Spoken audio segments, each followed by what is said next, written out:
যারা যারা চাকরি রিলেটেড গুরুত্বপূর্ণ আপডেট ভিডিওটি দেখার জন্য ক্লিক করেছেন, ভিডিওটিতে একটি লাইক দিয়ে কন্টিনিউ করা অনুরোধ জানাচ্ছি। আসসালামু আলাইকুম বন্ধুরা, বরাবরের মতো আবারও দুর্দান্ত একটি আপডেট ভিডিও নিয়ে আপনাদের মাঝে হাজির হয়েছি। বন্ধুরা, সরকারি চাকরিজীবীদের সম্পদের হিসাব জমা না দিলে যেসব শাস্তি হতে পারে আজকের এই ভিডিওটির মাধ্যমে জানতে পারবেন। এছাড়াও জানতে পারবেন কিভাবে আপনারা আপনাদের সম্পদের হিসাব জমা দিবেন। সব কিছু কিন্তু আজকের এই ভিডিওটির মাধ্যমে বিস্তারিত জানতে পারবেন। সো অবশ্যই ভিডিওটি ধৈর্য সহকারে দেখার চেষ্টা করবেন। তাহলে চলুন মূল ভিডিওটি শুরু করা যাক। বন্ধুরা, মূল ভিডিওটি শুরু করার আগে বরাবরের মতো ছোট্ট একটি রিকোয়েস্ট থাকবে, আপনি যদি আমাদের এই পরিবারে নতুন দর্শক হয়ে থাকেন, এরকম নতুন নতুন চাকরি related update, exam related update এবং সার্কুলার রিলেটেড ভিডিও সবার আগে পেতে আমাদের এই চ্যানেলটি সাবস্ক্রাইব করে পাশে থাকা বেল আইকন অন করে রাখুন পরবর্তী ভিডিও নোটিফিকেশন পেতে। আর যারা সাবস্ক্রাইব করেছেন তাদেরকে অসংখ্য অসংখ্য ধন্যবাদ। তো প্রিয় বন্ধুরা, দেখতেই পাচ্ছেন সম্পদের হিসাব জমা না দিলে সরকারি চাকরিজীবীদের যেসব শাস্তি হতে পারে। আজকের প্রতিবেদনটি খুবই গুরুত্বপূর্ণ, নিচে একদম বিস্তারিতভাবে উল্লেখ করা হয়েছে। এখানে দেখতে পাচ্ছেন দেশে কর্মরত 15.5 লাখ সরকারি চাকরিজীবীকে আগামী 30 নভেম্বরের মধ্যে সম্পদের হিসাব বিবরণী জমা দিতে হবে, অন্যথায় তাদের বিরুদ্ধে শাস্তিমূলক ব্যবস্থা গ্রহণ করা হবে। নিচে একদম বিস্তারিতভাবে দেওয়া রয়েছে। এখানে দেখতে পাচ্ছেন গত 1 সেপ্টেম্বর জনপ্রশাসন মন্ত্রণালয় এক প্রেস বিজ্ঞপ্তিতে এ তথ্য জানানো হয়।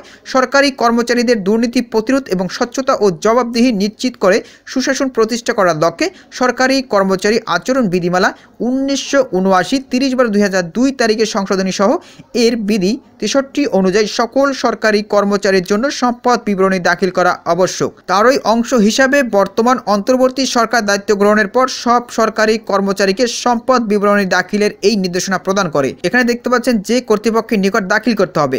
ক্যাডার বা নন ক্যাডার, নবম বা চতুর্থ গ্রেড কর্মকর্তা তার নিয়ন্ত্রণকারী কর্তৃপক্ষের মাধ্যমে প্রশাসনিক মন্ত্রণালয় বা বিভাগের সচিবের নিকট সম্পদ বিবরণী দাখিল করতে হবে।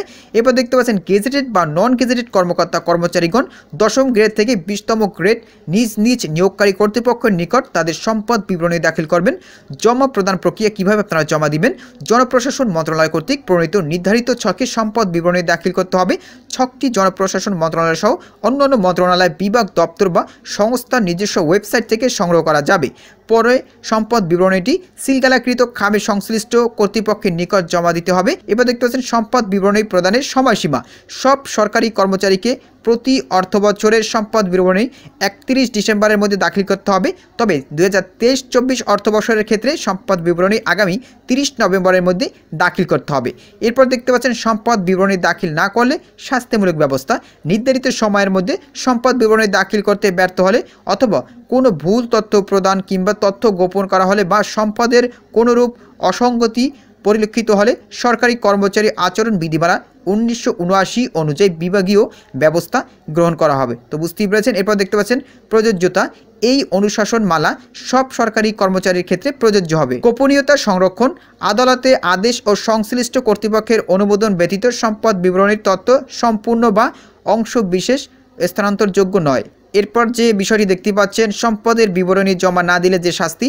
সরকারি কর্মচারী শৃঙ্খলা ও আপিল বিধিমালা 2018 এর 4.5 গ উপবিধি অনুযায়ী দেখতেই পাচ্ছেন অসদাচরণ এর জন্য ওই বিধিমালার 4.2 ও 4.3 উপবিধিতে উল্লিখিত যে কোনো লঘুদণ্ড বা গুরুদণ্ড আরোপ করার বিধান রয়েছে। উল্লিখিত লঘুদণ্ড নির্মূল দেখতে পাচ্ছেন তিরস্কার। চাকরি বা পদ সম্পর্কিত বিধি বা আদেশ অনুযায়ী পদোন্নতি বা আর্থিক সুবিধা বৃদ্ধির অযোগ্যতার ক্ষেত্রে ব্যতীত নির্দিষ্ট মেয়াদের জন্য পদোন্নতি বা বেতন বৃদ্ধি স্থগিত রাখা।